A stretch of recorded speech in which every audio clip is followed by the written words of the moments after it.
Entry 2. Classroom. Hello. Kyran Grey here again. Today was a relatively short day.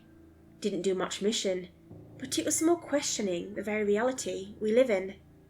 In my first log, I mentioned my supervisor, Gail Shard. This morning, I checked into work and found that she never existed. Instead, I found this strange man called Luke Dunran as my supervisor. Who's he? I asked Mitchell, my partner. He's our supervisor, he replied, confused. Remember? What happened to Gail Shard? I asked.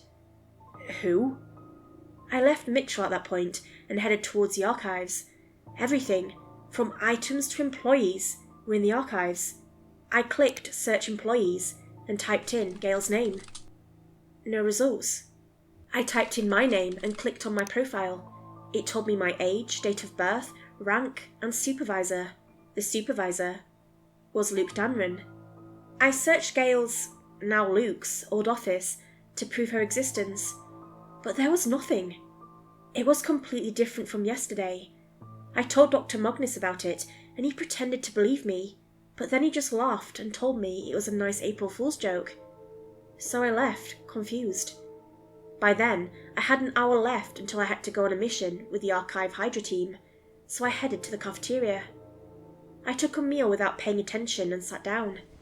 Then it occurred to me, I could ask my fellow employees for evidence. I asked about a dozen people, and only 3 of them had any memory of Gail Shard. Most of them didn't know who Luke Dunran was, however. They said that they recall a distant memory, but can't be fully sure. I returned to the archives to research anything that could have caused alterations in the world, but I only found 2 results. The first was an ancient stone jar that, according to the team that recovered it, seemed to cause objects to disappear. Only 1 or 2 people would remember the object's existence. However, it wasn't big enough to store a human, and the research showed that only things half the size of it went missing. The other one was a shipwrecked cruise ship. According to the law, anyone who went into the room where it was kept disappeared from reality after 2 weeks. How this research was gathered, nobody knew. And that was the same for how it was transported into Company 7's warehouse. Our warehouse stretches far underground, making use of an ever-expanding cave system. According to legend, the warehouse was created a few thousand years ago by an unknown salesman that supposedly was missing an eye.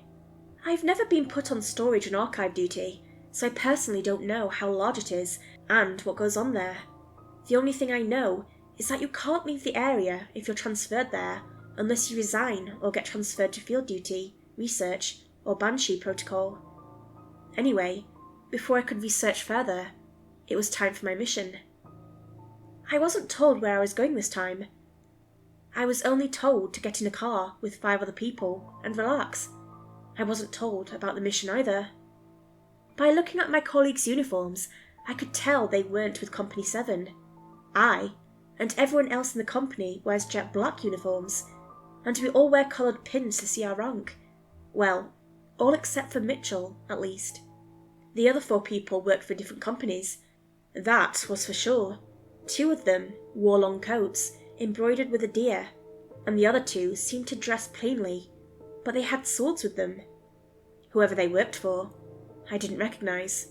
But before I could ask, my supervisor Luke entered the driver's seat. No talking, he said. Take a nap. So he did. About 2 or 3 hours later, we arrived in the city. Due to privacy reasons, I will not write down the name of the city. We entered an apartment building and Luke split us up into 3 groups. Each group had the same uniforms on, so I was with Mitchell. From what I remember, one of the 2 groups went to the apartment roof, and the other went inside the building across the street. Me and Mitchell were placed in a private room. Our task was to watch the daycare across the street and to notify everyone by the radio if we spotted anything weird or significant. The daycare was small, and we could only see into what seemed to be a classroom for young children. Books and toys were placed neatly on the floor, and I noticed pens, papers, and a chalkboard. I checked the time. 7 a.m. An hour later, Straight at 8, a horde of children rushed into the room, all giddy with joy. Beside the children appeared a young woman, who I believe was a teacher. "I see kids and a teacher," I radioed. "Take a photo of them all," Luke replied. "Specifically, the faces." "It will be done." I told Mitchell we had to take photos, and so we swapped our binoculars for cameras. It took us an hour to capture the faces of all 20 children and the teacher. These photos would be run through an algorithm to check for, let's just say, the verification. Later today, I was told that the teacher and 3 of the kids had gone missing 6 months earlier. Anyway, we continued watching, and right when it turned 8 minutes past 9, the teacher called for the kids to all sit. It was oddly neat. Tallest kids at the back, shortest at the front. I couldn't help but laugh as they began reviewing the alphabet. They did some more learning for an hour. And see, that's when the spooky part begins. It's, well, unnatural. At exactly 10 minutes past 10, the teacher sent all the students but 2 out. According to the schedule on the wall I had taken pains to photograph, they were being dismissed and they were supposed to wait downstairs for their parents to pick them up. I wasn't sure what to make of it, but it seemed like the teacher was growing, and before I could focus my binoculars on it, a black limb just emerged from the teacher's throat. I could only watch, shocked as something dragged itself out of the insides of that woman. The kid tried to run, but I saw the door slam shut and lock itself. "Hey, I think we should get in there," I called. "What's going on, Agent Grey?" Luke replied. This lady, something's coming out of her throat. The door just slammed shut and locked itself. A kid's trapped in there." "Noted. I will inform the others."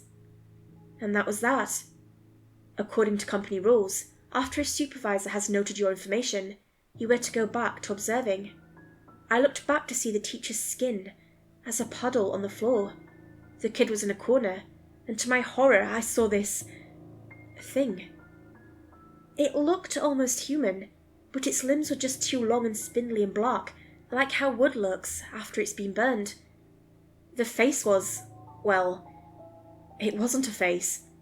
It looked like a Venus flytrap, and just as charred black as the body. There were so many rows of teeth that I couldn't count them all.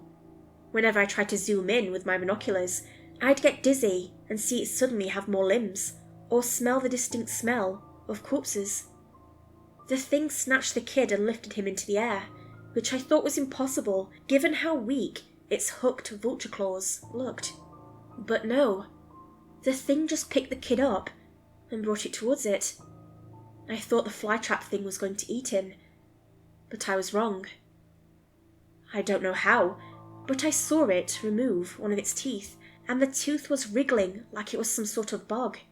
And then these tentacles sprouted from it, and I swear it looked like some kind of squid. With its jaws, the monster forced a living tooth down his throat. I swear, for just a moment I saw the kid's eyes turn a deep red. Just before, the kid just stood there. After that, I saw the kid leave, and I told Luke what had happened. He told me to return to the car and stay there. I told my partner to leave first, because I wanted to get one last photograph of the thing. When I looked through the window again, curtains obscured the class. I took a photo anyway and left. Later, I was reviewing the photo and I saw something that wasn't there before. I thought it was my imagination, but in the photo, the curtains had a small opening, barely noticeable. I brought it to the tech department and had it analysed. There was a face staring directly into the photo. Whatever that teacher thing was, it had stared directly at my camera, as if to mock me. It would certainly explain why I felt like I was being watched as I left the apartment. Looking back, I realised something didn't feel right about this mission. Never in the history of Company 7 did we ever work with others. Who were these new groups, and why was I sent on this mission? We were allowed to talk on the way back, and we introduced ourselves to each other. The people who wore the trench coats, and more distinctly, had a deer embroidered on their clothes, didn't tell me who or what they worked for, but they did tell me their job. Later, when most of the children were being dismissed, They pretended to be employees and rounded them up. They were told to check the children's hearts and throats. They checked them by resting a finger on them. If their heart had an extra heartbeat, or they felt something move down a kid's throat, the kid was taken away and sent to the other 2 people, the ones dressed in regular attire. 3 children were found with these symptoms. The one who wore regular clothes refused to tell us what became of the children. However, one of the overly talkative workers in the transportation department later told me that right after I came back to home base, she had heard children begging to be let out. "Did you see a slimy bug squid thing?" I asked, remembering the tooth that the stick-like flytrap monster shoved down her throat. "Yeah, it was in a jar," she replied. "What happened to it?" "I gave it over to Jessica Io at Archives. I only do the transfer. I don't actually know what happened to it." Interesting. I remembered Gail's mysterious disappearance and asked her that as well. "No, I don't remember any Gail Shard. Hasn't Luke always been your supervisor?" That's about all that happened today. I couldn't research more on the cruise ship I talked about earlier, the one that made people disappear from reality. Something escaped from storage, and according to the poorly drawn sketch warning, it's some sort of creature with a Venus flytrap head. Exactly like whatever that teacher was. Until next time, Kyran Grey. P.S. Any questions? Side note, my doctor, that creepy Quint Mognis, told me to publish these because, well, they said something about connecting people and recruitment, whatever that means. I've also gotten an anonymous note about me having to continue investigating my previous case.